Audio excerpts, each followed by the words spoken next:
যারা তাদের ফলোয়ার তারাই হচ্ছে ওই যে জান্নাতি। মাঝে মাঝে ভয় পাই, বিশেষ করে হাদি ভাই হত্যার পরে তো অনেক ভয়ে আছি বা থাকি। নারীরা নিরাপদ এই রাজনীতিতে এসে নিরাপদ কিনা? আপনি তো এসেছেন, আপনি দেখছেন এখন কতটুকু নিরাপদ রাজনীতিতে এসে?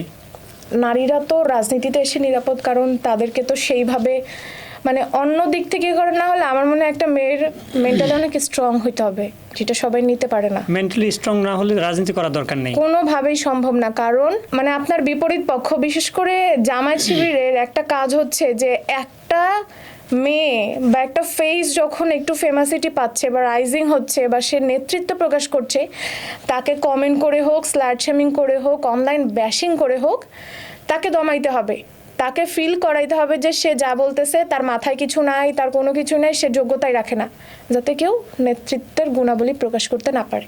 শুধু তারাই জানে বিষয়টা এরকম। তারাই জানে, এক্স্যাক্টলি।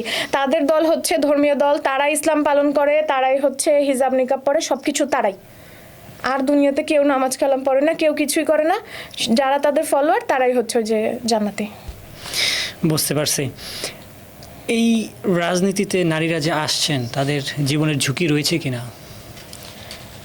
জীবনের ঝুঁকি বলতে মাঝে মাঝে তো ফিল করি যে কখন হিংস্রতা কি দেখায়, এর জন্য আমি কোথায় যাই কি যাই। ইটস ট্রু যে আমি কিন্তু কখনো কাউকে জানিয়ে বা বলে যাই না যে আমি এখানে যাচ্ছি বা ওইখানে যাচ্ছি। মাঝে মাঝে ভয় পাই, বিশেষ করে হাদি ভাই হত্যার পরে তো অনেক ভয়ে আছি বা থাকি। দেখা যাক এখন বাকিটা আল্লাহ ভরসা। দিন দিন সাইবার বুলিং বৃদ্ধি পাচ্ছে, আমরা দেখেছি 5ই আগস্টের পরে আরও সাইবার বুলিং বেশি করে বৃদ্ধি পেয়েছে। এর কারণ কি হতে পারে?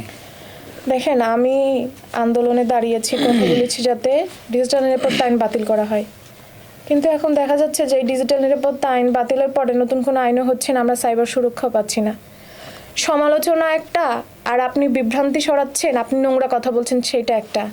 আজকে আমাকে এই যে লোকগুলো মেসেজ পাঠিয়েছে বা ইনবক্সে নোংরা কথা বলছে বা এইগুলোর বিরুদ্ধে আমি যদি মামলা করতে চাই, দেখবেন তখন সরকারকে গালি দেওয়া হবে, মানুষের মত প্রকাশের স্বাধীনতা মানে হরণ করা হয়েছে, এই জিনিসগুলো বলা হবে।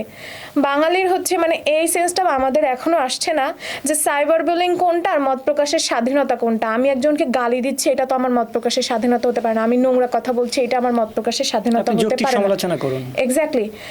তো এই জিনিসটা আসলে বিএনপির জন্য খুব বেশি অ্যালার্মিং হয়ে দাঁড়িয়েছে যে তারা এক্সট্রিম লেভেলের গুজব ছড়াচ্ছে। নেতাকর্মীদের এই যে আমার মতো মেয়েদের বা অনেক এরকম আছে যে যা তা বলছে, সব কিছু বলছে, কিন্তু আমরা কোনো ধরনের স্টেপই নিতে পারছি না। কেন নিতে পারছেন না? কোনো কিছু হলেই দেখা যাচ্ছে তারা সাইবার বুলিংটাকে আর মত প্রকাশের স্বাধীনতাটাকে একত্রে করে ফেলছে। আপনারা এইগুলো নিয়ে কর্মসূচি করেন, মানুষের কাছে পরিষ্কার করে বিষয়গুলো পরিষ্কার করে দেন যে বিষয়টা এরকম। এখন দেখা যাক নতুন অধ্যাদেশ কি আসে, সেটার উপরে ডিপেন্ড করে আসলে। আর একটা সরকার ক্ষমতা এসেছে মাত্র 2-3 মাসে, আমরা যদি অনেক কিছু আশা করে ফেলি তাহলে তো হলো না, সময় তো দিতে হবে। আচ্ছা, আরেকটি বিষয় বলি আপনাকে, এই যে সাইবার বুলিং করছে কারা, তাদের উদ্দেশ্যটা কি হতে পারে? তার কি নিয়ে আসলে উদ্দেশ্য তো থাকে, সব কিছুর পিছনে একটা মোটিভ থাকে, তাদের মোটিভটা কি হতে পারে? আমি তো আপনাকে মোটিভ বললামই যে হচ্ছে কাউকে মত প্রকাশ করতে দেওয়া যাবে না, তাদের সমালোচনা করা যাবে না। তাদের একটা সমস্যা হচ্ছে, তারা তো কোনো ধরনের সমালোচনা সহ্য করতে পারে না। তারা এরকমভাবে ফিল করাবে আপনাকে যে আপনি অনেক খারাপ, আপনি লো, আপনার ইমেজ লো করতে হবে। তারপর ওই যে বললাম যে মেন্টালি স্ট্রংনেসের ব্যাপারটা, যে মেন্টালি হচ্ছে একটা মানুষ প্রত্যেকটা কাজ করতে পারে মানে মেন্টাল সিচুয়েশনের উপর ডিপেন্ড করে। আপনাকে মেন্টালি সিক করে ফেললে তো আপনি আর কিছু করতে পারবেন না, আপনি তো সাইকো হয়ে যাবেন আলটিমেটলি।